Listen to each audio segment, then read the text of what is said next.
జనగాం జిల్లాలో గ్రామ పంచాయతీ ఎన్నికల ప్రచారం మొదలైంది. వడ్లకొండ గ్రామ సర్పంచ్ అభ్యర్థి గాదే అనిల్ ఇంటింటికి వెళ్లి ఓటు మద్దతు కోరుతున్నారు.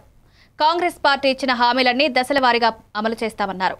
మీరు నాకు ఓటు వేస్తే గ్రామంలో ఉన్న స్థానిక సమస్యల పరిష్కారానికి ప్రయత్నిస్తాను. ప్రజల సమస్యలను గమనించి అభివృద్ధి కోసం కృషి చేస్తానని ప్రజలను కోరారు.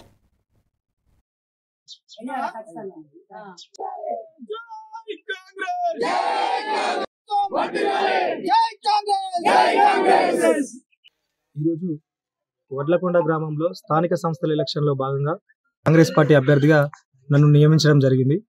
ముందుగా అందరికీ ధన్యవాదాలు తెలియజేస్తా ఉన్నాను. గ్రామంలో ముఖ్యంగా సమస్యలు చాలా ఉన్నాయి.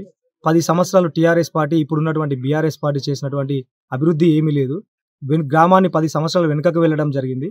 అదేవిధంగా ముఖ్యంగా గ్రామంలో ఉన్నటువంటి ఎస్సీ శ్మశాన వాటికకు వైకుంఠ ధామాలు ఏర్పాటు చేయాలని చెప్పేసి చాలాసార్లు మేము మొదలుపెట్టుకున్నాము. అప్పుడు ఉన్నటువంటి గవర్నమెంట్ ఏమి కూడా చేయలేకపోయింది.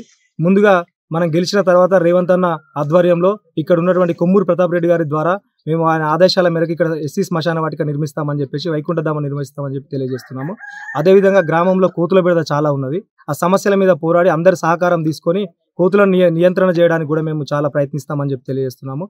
గ్రామంలో ఉన్నటువంటి ప్రతి సమస్యను నా దృష్టికి తీసుకొచ్చినట్టయితే ఆ సమస్యలను మొత్తం పరిష్కరిస్తామని కూడా తెలియజేస్తా ఉన్నాము.